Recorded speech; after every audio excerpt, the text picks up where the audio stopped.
Welcome back. Not the nicest of ways to start off the work week this morning. A lot of, well, I wouldn't say a lot, but there was definitely snow on the ground out there. On average, between 1 and 2 inches of that heavy, wet, sloppy snow. And Susie's sending in this picture from earlier today. Thank you for that. Notice her temperature in Post Creek right around that 32-degree mark this morning. As temperatures rose during the afternoon, snow beginning to melt off a little bit, and that precipitation switched over to rain showers, and well, now a cold front tracking our way, and that's going to usher in much colder temperatures here as we go through the overnight period tonight and especially during the day tomorrow. So we'll call for partial clearing late tonight. Couple flurries in the air, this after a light rain shower during the early evening hours, as temperatures are still above the freezing mark in most locations, but turning cold and blustery for our Tuesday.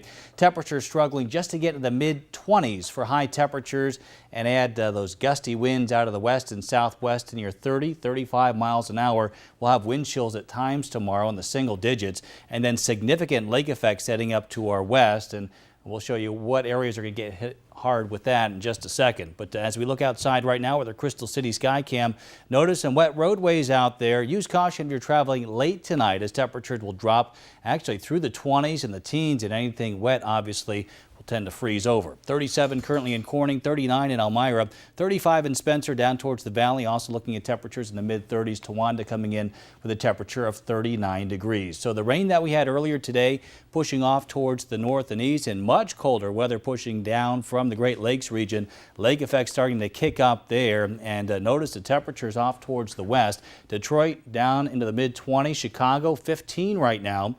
That's heading our way, and you can see it's still mild along the coast, but even there we're expecting significant cool down here as we go through the overnight period tonight. And some lake effects starting to fire up over the western southern tier, just a sign of things to come.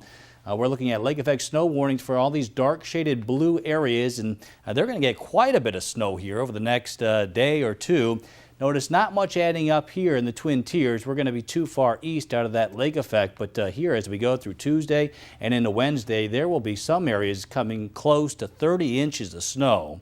Almost 3 feet just to the south of Buffalo especially. So if your travels take you westbound on I-86 here tomorrow or Wednesday, you may want to rethink those plans, because there's going to be whiteout conditions at times, and eventually that lake effect starting to shift up north of Buffalo here as we go through the day on Wednesday.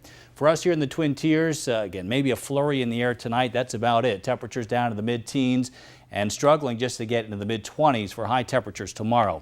The light blue you see here on the map, just occasional flurries passing through. This will be the leftovers from the lake effect. That'll be quite intense just off to our west, but will also be mixed with sunshine at times. Little or no accumulation locally, although the western areas of Steuben County may end up with a couple inches from that lake effect, and temperatures will finally start to push up a bit towards the end of the week. 5-degree guarantee for today look like this. We forecast a high of 40. We topped out at 39. Look for mid-teens for overnight temperatures tonight, and only low to mid-20s for high temperatures tomorrow. Wind chills at times in the single digits, but notice not a whole lot of precipitation over the next 7 days. A few snow showers Wednesday night into Friday, and by this time next week we're back to near 50 with rain showers.